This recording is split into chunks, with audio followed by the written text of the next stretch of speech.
الرحیم اللہم صلی علی محمد وعلی آل محمد وبارک وسلم۔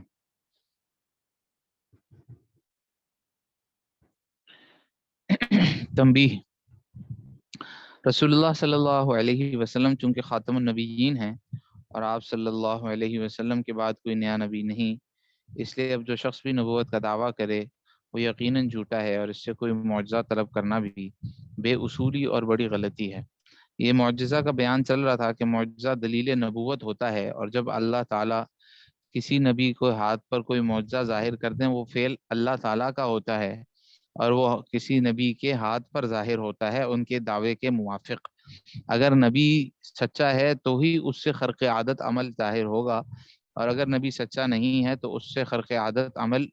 اس کے دعوے کے موافق ظاہر نہیں ہو سکتا۔ جیسے مسلمہ کذاب نے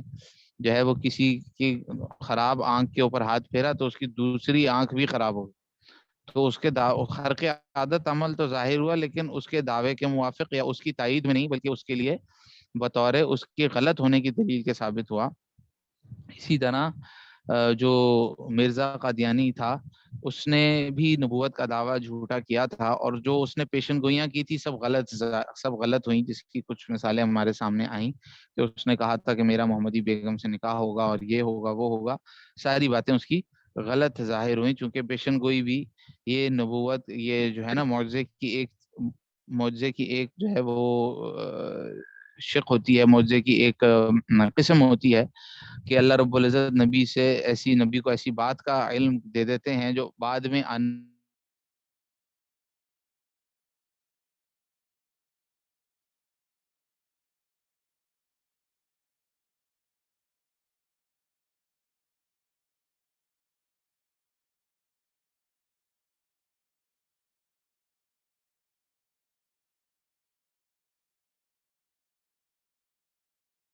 ہونا ابھی باقی ہے قیامت کے قریب۔ تو حضور پاک صلی اللہ علیہ وسلم کی پیشن گوئیاں کب ثابت ہوئیں؟ یہ آپ علیہ الصلوۃ والسلام کی نبوت کی دلیل ہے اور معجزہ ہے آپ صلی اللہ علیہ وسلم کا۔ اسی طرح جب کوئی غیر نبی کوئی ایسی بات کرتا ہے تو وہ چونکہ نبی نہیں اور نبی ہونے کا دعویٰ کرنے کے ساتھ جب پیشن گوئی کوئی کرے گا تو وہ سچی نہیں ہوگی، وہ ہمیشہ جھوٹی ہوگی، تو اس کی بھی پیشن گوئیاں جھوٹی ہوئیں۔ اور آپ صلی اللہ علیہ وسلم کے بعد تو کسی نبی نے نہیں آنا۔ اب ہمیں یہ بات دلیل سے پتہ چل چکی ہے، قرآن سے ثابت ہو چکا ہے۔ اب ہم یہ کہیں کسی اور کوئی اگر نبوت کا دعویٰ کر دے، نعوذ باللہ العیاذ باللہ، کوئی کہے میں نبی ہوں، تو وہ جھوٹا اور کذاب ہی ہے۔ ہمیں اس کی بات کے اوپر یقین نہیں، چاہے وہ معجزہ بھی دکھائے۔ ہمیں فرمایا کہ اس سے معجزے کا طلب کرنا یہ بے اصل بے بنیاد بات ہے۔ تو اس سے معجزے کی طلب تو تب ہو جب آپ کو کسی کے بارے میں ہو کہ شاید وہ نبی ہے شاید نہیں ہے، تو معجزہ دکھائے گا تو پتہ چل جائے گا نبی ہے، تو وہ تو نبی ہو ہی نہیں سکتا، اس سے معجزہ مانگنا بے اصولی اور بڑی غلطی ہے۔ نوٹ: جو خرق عادت نبی سے دعویٰ نبوت کے بعد ظاہر ہو، جو خرق عادت فعل نبی سے دعوی نبوت کے بعد ظاہر ہو، اس کو معجزہ کہتے ہیں۔ ایک شخص نبوت کا دعویٰ کر چکا ہے، اللہ تعالیٰ نے اس کو پیغمبر بنایا، نبی بنایا، اور اب وہ کوئی ایسا فعل کرتا ہے، کوئی ایسا دعویٰ، کوئی ایسا خرق عادت عمل کرتا ہے جو عادت کے موافق نہیں ہے، جو عام طور سے ہمیں عادت کے خلاف نظر آتا ہے عام عادت میں، تو وہ ایسا کوئی عمل کرتا ہے اور وہ دعوی نبوت کے بعد ایسا عمل کرتا ہے اور اللہ تعالیٰ کو اس کے ہاتھ پر وہ ظاہر کرتے ہیں، تو اس کو کیا کہتے ہیں؟ معجزہ کہتے ہیں، ٹھیک ہے۔ اور جو نبوت سے پہلے ظاہر ہو اس کو ارہاس کہتے ہیں۔ آپ صلی اللہ علیہ وسلم کے ساتھ بہت سارے ایسے افعال پیش آئے کہ جو عام عادت کے خلاف تھے، بادلوں کا حضور صلی اللہ علیہ وسلم کے اوپر سایہ کرنا اور اس طرح کے معاملات، آپ صلی اللہ علیہ وسلم کی پیدائش کے وقت کی جو ہے نا وہ عجیب و غریب حالتیں اور کیفیتیں، اور بچپن میں ہی جو ہے نا آپ صلی اللہ علیہ وسلم کو ایسی چیزوں کا حاصل ہو جانا،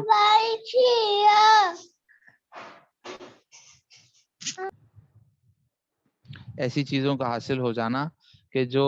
ہے نا عام عادت کے خلاف ہے۔ فرمایا نبوت کا دعویٰ تو نہیں تھا ابھی تک، لیکن ایسی چیزیں ظاہر ہو رہی تھی، تو کیا تھا؟ یہ ارہاس بولتے ہیں اس کو۔ کیا بولتے ہیں؟ ارہاس۔ اس کو معجزہ نہیں بولتے، معجزہ دعوی نبوت کے بعد جو ہو اس کو بولتے ہیں۔ یہ اللہ تعالیٰ کی طرف سے تائید ہے جو پہلے سے ہی جو ہے نا وہ حاصل ہو رہی ہوتی ہے انبیاء کو. جی نمبر 2، جو خرق عادت کسی ولی سے ظاہر ہو اس کو کرامت بولتے ہیں، اس کو معجزہ نہیں بولتے، اس کو معجزہ کہنا بھی نہیں چاہیے. ہم اپنی ناواقفیت سے بعض اوقات اس کو معجزہ کہہ دیتے ہیں، لیکن وہ معجزہ نہیں، اس کو کرامت ہی بولتے ہیں. ولی کی کرامت اس نبی کا معجزہ شمار ہوتی ہے جس کی امت میں سے وہ ولی ہوتا ہے، کیونکہ یہ خود اس نبی کی صداقت پر دلیل ہے. حضرت مریم علیہ السلام چونکہ نبی نہ تھیں بلکہ ولیہ اور صدیقہ تھیں، بطور کرامت بے موسم رزق ان کے پاس آنا قرآن کریم میں مذکور ہے. حضرت زکریا علیہ السلام جب کبھی محراب میں مریم علیہ السلام کے پاس جاتے اور ان کے پاس عجیب و غریب کھانے کی چیزیں رکھی ہوئی دیکھتے تو پوچھتے، اے مریم یہ رزق تمہارے پاس کہاں سے آیا؟ وہ کہتی کہ اللہ تعالیٰ کے پاس سے آیا، بے شک اللہ تعالیٰ جس کو چاہتا ہے بغیر حساب کے رزق دیتا ہے. تو یہ اس کو معجزہ نہیں کہہ سکتے کیونکہ وہ نبی نہ تھیں بلکہ ولیہ اور صدیقہ تھیں، تو یہ کرامت ہی ہے. حضرت سلیمان علیہ السلام کے وزیر اور صاحب اور مشیر یعنی آصف بن برخیا جو کہ نبی نہ تھے، ان کا پلک جھپکنے سے پہلے بلقیس کے تخت کو لا کر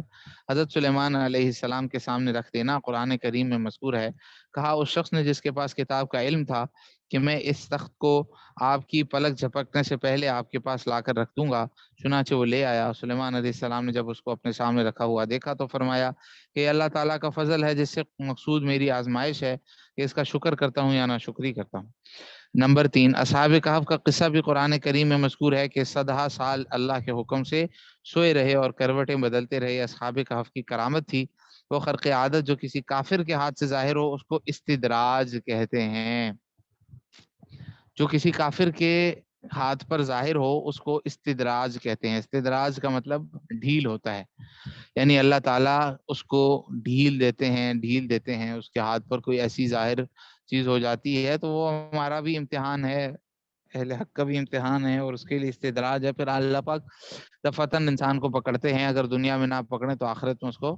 عذاب تو ہوتا ہی ہے. بہرحال یہ بھی ہو جاتا ہے کہ ہم نے سنا کہ کافروں کے ہاتھ پر جو ہے نا وہ کوئی خرق عادت کوئی ایسا عمل ظاہر ہوتا ہے جس سے خلق حیران رہ گئی، لیکن وہ نبوت کے دعوے کے بغیر کی بات ہے. نبوت کا دعویٰ اگر ہوگا تو اس کے دعوے کے موافق خرق عادت اس سے ظاہر نہیں ہوگا. چلیے باب نمبر 4، انبیاء علیہ السلام اور حضرت محمد صلی اللہ علیہ وسلم کے امتیازات. حضرت محمد صلی اللہ علیہ وسلم خاتم النبیین ہیں.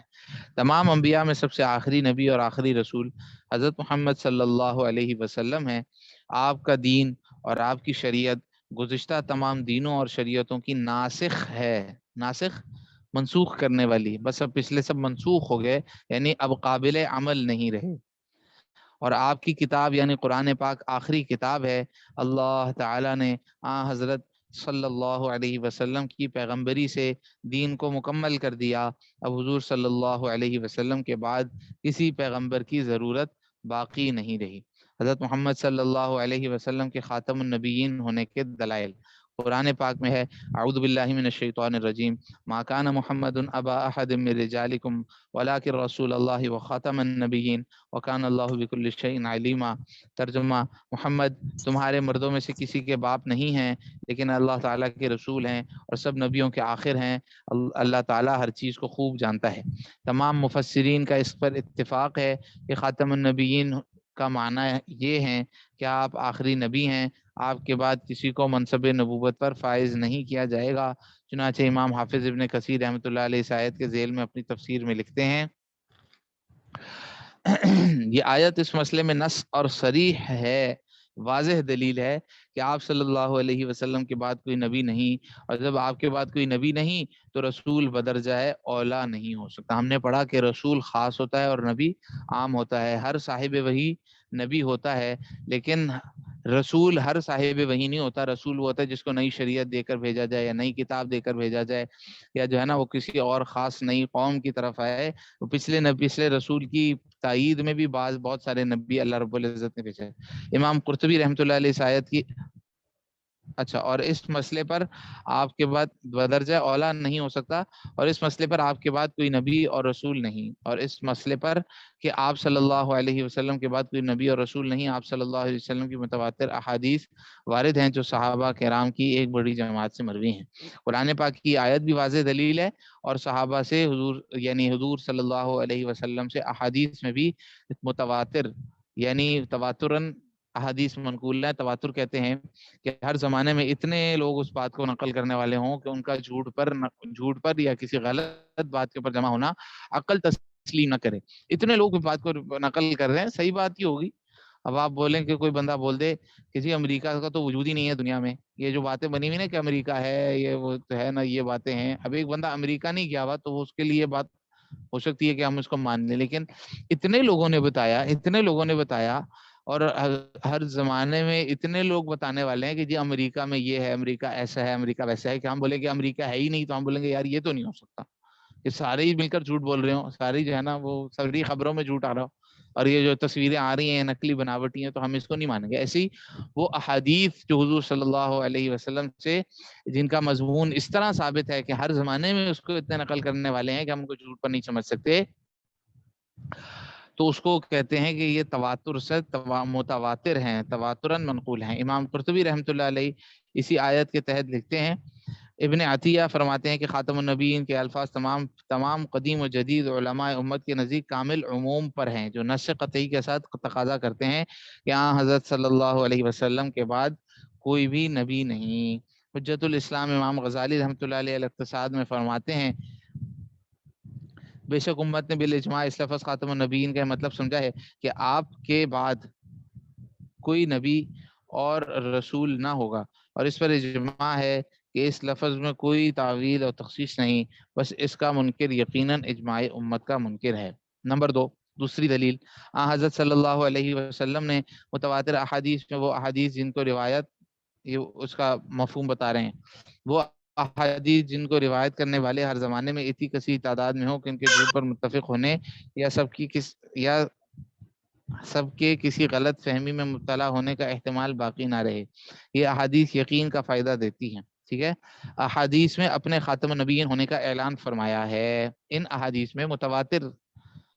متواتر احادیث میں اپنے خاتم النبیین ہونے کا اعلان فرمایا ہے، اور ختم نبوت کی ایسی تشریح بھی فرما دی کہ اس کے بعد آپ صلی اللہ علیہ وسلم کے آخری نبی ہونے میں کسی شک اور شبہ کی اور تعویل کی گنجائش باقی نہیں رہی۔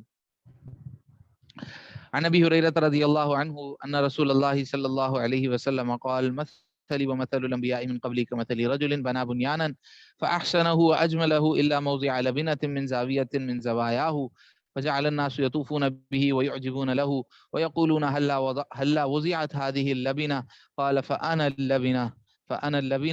وانا خاتم النبیین۔ حضرت ابو ہریرہ رضی اللہ تعالیٰ عنہ سے روایت ہے کہ رسول اللہ صلی اللہ علیہ وسلم نے ارشاد فرمایا کہ میری اور مجھ سے پہلے انبیاء کی مثال ایسی ہے کہ ایک شخص نے بہت ہی حسین و جمیل محل بنایا، مگر اس کے کسی کونے میں ایک اینٹ کی جگہ چھوڑ دی، لوگ اس کے گرد گھومنے اور اس پر عش کرنے لگے، واہ واہ کیا کیا زبردست عمارت ہے، یہ کہنے لگے، اور یہ کہنے لگے کہ یہ ایک اینٹ بھی کیوں نہ لگا دی، کہ یار ذرا اس سے سینری خراب ہو رہی ہے، بہت زبردست، لیکن ایک اینٹ کی جگہ خالی ہے۔ آپ نے فرمایا کہ میں وہی کونے کی آخری اینٹ ہوں اور میں نبیوں کو ختم کرنے والا ہوں۔ قال رسول اللہ صلی اللہ علیہ وسلم لعلی انت منی بمنزلت ہارون من موسیٰ الا انہ لا نبی بعدی۔ حضرت سعد بن وقاص سے روایت ہے کہ رسول اللہ صلی اللہ علیہ وسلم نے حضرت علی رضی اللہ تعالیٰ عنہ سے فرمایا، تم مجھ سے وہی نسبت رکھتے ہو جو ہارون علیہ السلام کو موسیٰ علیہ السلام سے تھی، مگر بس اتنی بات ہے کہ میرے بعد کوئی نبی نہیں۔ حضرت موسیٰ علیہ السلام کے ساتھ حضرت ہارون علیہ السلام کی نسبت بھائی کی تھی، وہ ان کے پیچھے چھوڑ کے گئے تھے جو ہے نا اپنا نائب بنا کر، ایسے ہی میں تم سمجھ گویا کہ میرے بھائی، میرے جو ہے نا وہ چچا زاد ہو، گویا کہ بھائی ہو،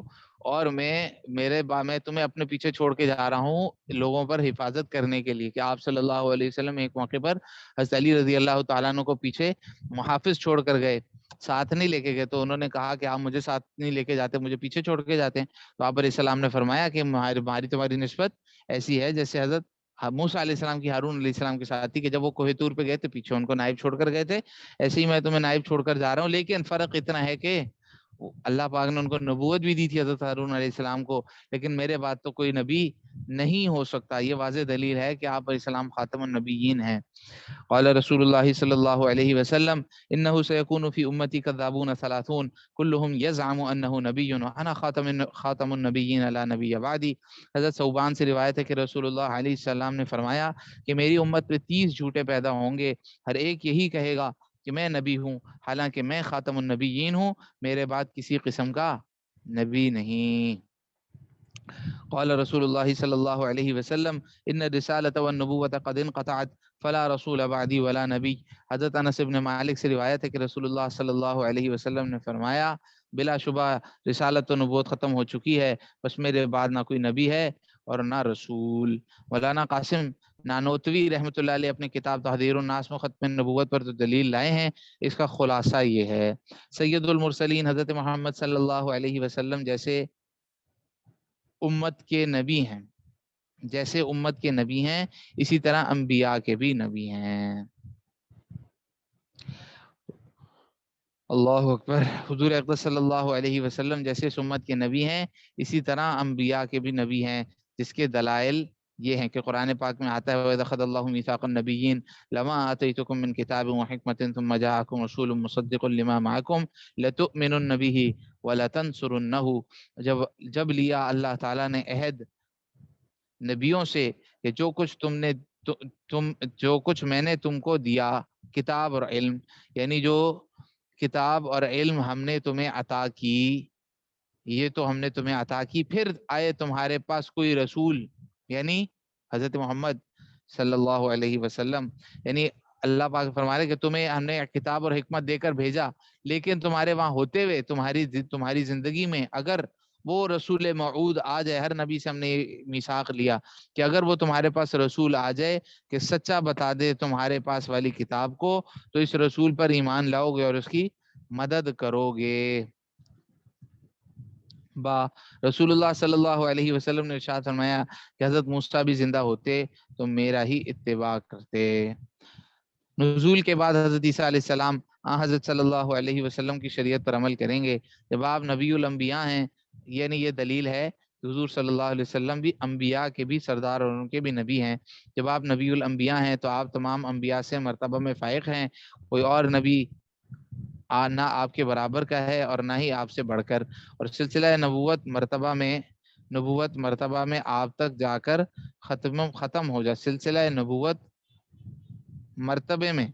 آپ تک جا کر ختم ہو جاتا ہے، اور چونکہ نبوت کمالات علمی سے ہے، نبوت کمالات علمی سے ہے، تو نبوت میں تمام انبیاء سے فائق بلند مرتبہ ہونے کا مطلب یہ ہوا کہ آپ صلی اللہ علیہ وسلم کو دیگر تمام انبیاء سے زیادہ علم حاصل ہے، اور یہی وجہ ہے کہ آپ صلی اللہ علیہ وسلم کو جو قرآن ملا جو تبیانا لکل شیء ہے، یعنی ایسی کتاب ہے جس میں تمام علوم ہدایت اور اصول دین اور فلاح دارین سے متعلق ضروری امور کا نہایت مکمل اور واضح بیان ہے۔ اور جب آپ کو قرآن ہی ملنا تھا جس کے بارے میں یہ محکم وعدہ الہی ہے، انا نحن نزلنا الذکر وانا لہ لحافظون، ہم نے خود اتاری ہے یہ کتاب اور ہم خود اس کے نگہبان ہیں، تو قرآن کے علوم کا باقی اور محفوظ رہنا بھی ضروری تھا۔ اب اگر آپ صلی اللہ علیہ وسلم سب سے پہلے آتے یا سلسلہ نبوت کے درمیان میں آتے، تو آپ کے بعد آنے والے انبیاء کا دین اگر دین محمدی کے مخالف ہوتا تو اعلیٰ کا ادنا سے منسوخ ہونا لازم آتا، حالانکہ خود اللہ تعالیٰ فرماتے ہیں ما ننسخ من آیت او ننسها نأتی بخیر منها او مثلها، جو منسوخ کرتے ہیں ہم کوئی آیت یا بھلا دیتے ہیں تو بھیج دیتے ہیں اس سے بہتر یا اس کے برابر، یعنی اللہ پاک بعض اوقات کوئی حکم دیتے ہیں اور اس کو منسوخ کر کے اس کی جگہ پر اور حکم دے دیتے ہیں، تو فرمایا کہ وہ اس جیسا یا اس سے بہتر ہوتا ہے۔ اللہ یعنی پچھلا ایسا نہیں ہے کہ پچھلے میں خیر نہیں تھی، بلکہ وقت کے تقاضے کے اعتبار سے اللہ رب العزت جو ہے نا وہ حکم بدل دیتے ہیں۔ اور انبیاء متاخرین کا دین اگر مخالف نہ ہوتا تو چونکہ وہی انبیاء کا خاصہ لازم ہے، اس لیے ان پر وحی آتی اور افاضہ علوم کیا جاتا، اور اس صورت میں اگر وحی علوم محمدی ہی ہوتی تو اس وحی کی کیا ضرورت ہوتی، اور اگر علوم محمدی کے علاوہ ہوتے تو پھر قرآن کریم کا تبیان لکل شیء ہونا غلط ہوتا۔ لہٰذا ضروری ہوا کہ آپ صلی اللہ علیہ وسلم سب سے آخر میں آئیں، اور آپ کے بعد کوئی بھی نبی نہ ہو۔ الفاظ دیگر، آپ صلی اللہ علیہ وسلم کی خاتمیت مرتبہ یعنی مرتبہ نبوت کے آپ پر ختم ہونے کو آپ کی تاخیر زمانی یعنی تمام انبیاء کے بعد ہونا لازم ہے۔ تھوڑی اس کو اگر ہم سمجھ لیں، خلاصہ اس کا، پہلے یہ فرمایا کہ آپ صلی اللہ علیہ وسلم خاتم النبیین ہے، اس پر دلائل ہیں کہ آپ کے بعد کوئی نبی نہیں آئے گا۔ اس کے بعد کچھ عبارات یہ ذکر کی کہ جو اصل فضیلت کی چیز ہے، یہ سمجھیے گا کہ جو اصل فضیلت کی چیز ہے وہ مرتبے میں آخری ہونا نہیں ہے، زمانے میں آخری ہونا نہیں ہے۔ مثال کے طور پر بھائیوں میں سے جو سب سے چھوٹا بھائی ہو، وہ اس بات کے اوپر فخر کرتا ہے کہ میں سب سے بعد میں ہوں، میرے بعد کوئی نہیں آیا، کوئی بھائی نہیں ہے۔ اس میں کوئی فضیلت والی بات نہیں ہے۔ اگر آپ صلی اللہ، ایک شخص سب سے بڑا ہوتا ہے، شاید وہ کہے کہ میں پہلا ہوں، وہ کہہ سکتا ہے کہ میں تو پہلا ہوں۔ آخری والا کیا بولے گا کہ میں آخری ہوں؟ وہ تو سب سے چھوٹا ہے نا۔ تو اس میں مطلب یہ بھی نہیں ہے کہ کوئی نقص بھی نہیں ہے، لیکن یہ کوئی بہت بڑی فضیلت کی بات بھی نہیں محسوس ہوتی۔ تو جو اصل فضیلت کی بات ہے وہ فرما رہے ہیں کہ جو اصل وہ مرتبہ آخری ہے، مرتبہ یعنی سب سے بلند مرتبے والے حضور صلی اللہ علیہ وسلم ہیں، اور آپ صلی اللہ علیہ وسلم جیسے زمانے کے اعتبار سے آخری ہیں، ایسے ہی آپ صلی اللہ علیہ وسلم جو اصل فضیلت کی چیز ہے وہ مرتبے کے اعتبار سے آخری ہے، کہ آپ کا مرتبہ سب سے آخری، سب سے بعد والا، سب سے اوپر والا ہے۔ اب آپ صلی اللہ علیہ وسلم کا مرتبہ سب سے اونچا ہے، اور آپ صلی اللہ علیہ وسلم کو کتاب وہ دی جانی حکم ہوئی ہے جو تبیان لکل شیء ہے، کہ دارین کی فلاح اور ساری دنیا اور آخرت کی جو اس میں جو ہے نا وہ درستگی کی جتنی بھی تعلیمات ہیں وہ اس کے اندر ضرورت کی ساری موجود ہیں۔ اور آپ صلی اللہ علیہ وسلم کو اللہ رب العزت نے شریعت وہ دینی تھی کہ جو ہے نا وہ مکمل ہو، ظاہر ہے، کیونکہ آپ صلی اللہ علیہ وسلم سب سے فضیلت والے، سب سے اونچے نبی، سب سے زیادہ مرتبے میں آپ علیہ الصلوۃ والسلام فائق۔ تو اگر آپ صلی اللہ علیہ وسلم کا زمانہ آخری نہ ہوتا اور آپ صلی اللہ علیہ وسلم نبوت کی ابتدا میں آتے یا درمیان میں آتے، اور آپ صلی اللہ علیہ وسلم کے بعد کوئی نبی آتا، تو اگر تو اس کو نئی شریعت ملتی تو وہ شریعت حضور صلی اللہ علیہ وسلم کی شریعت کو منسوخ کرتی، جیسے آپ صلی اللہ علیہ وسلم کی شریعت نے حضرت موسیٰ علیہ السلام کی، حضرت عیسیٰ علیہ السلام کی شریعتوں کو منسوخ کیا، دیگر پہلے نبیوں کی کتابوں کو منسوخ کر دیا۔ آپ علیہ السلام نے فرمایا کہ اگر موسیٰ بھی ہوتے تو میری دین کا اتباع کرتے۔ اب اگر حضور صلی اللہ علیہ وسلم کے بعد کوئی نبی آتا تو گویا وہ آپ صلی اللہ علیہ وسلم کے دین کو منسوخ کر کے، اگر شریعت نہیں آتی تو دین کو منسوخ کر کے اگلا دین لے کر آتا، کوئی اگلی کتاب لے کر آتا، تو وہ گویا کہ آپ صلی اللہ علیہ وسلم سے اگر تو ہم یہ مان لیں کہ آپ علیہ السلام کی کتاب اور آپ علیہ السلام کی شریعت سب سے افضل ہے، تو یہ لازم آتا کہ وہ ادنا اعلیٰ کو منسوخ کرتے،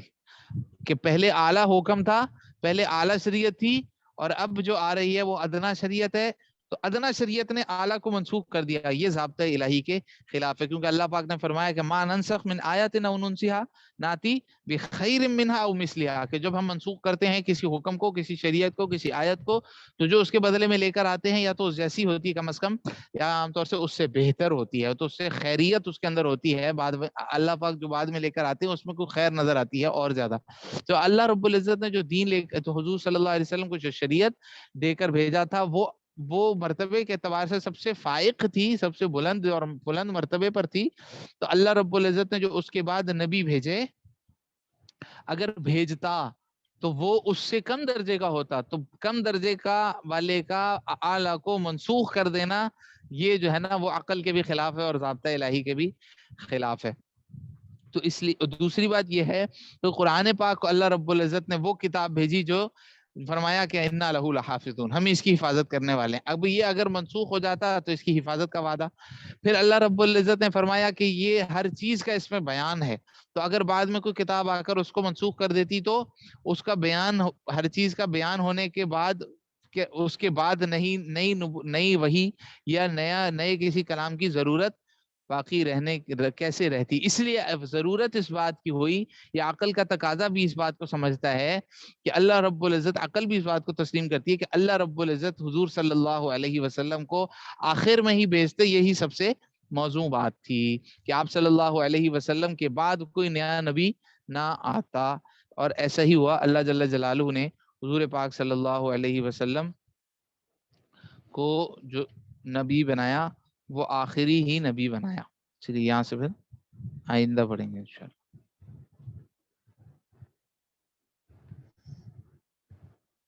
تو جو اصل فضیلت کی چیز ہے وہ یہ سمجھنے کی ضرورت ہے کہ جو خاتم النبیین ہے وہ زمانے کے اعتبار سے جیسے خاتم النبیین ہے, ایسے ہی مرتبے کے اعتبار سے بھی خاتم النبیین,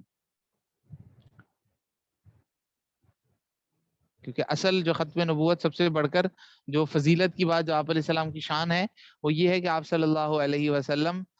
مرتبے میں سب سے افضل ہیں. اور اب حضور صلی اللہ علیہ وسلم کے بعد کوئی نبی نہیں آئے گا, تو اس کی ختم نبوت کی حفاظت کرنے کا مطلب یہ ہے کہ کسی نئے نبی کا جو ہے نا وہ دعوے کو سچا نہ ہونے دے, بلکہ اس کو جھوٹا ثابت کریں, اور اس کو لوگوں میں بھی اس کی تعلیمات دیں کہ آپ علیہ السلام کے بعد نبی نہیں ہو سکتا. السلام علیکم.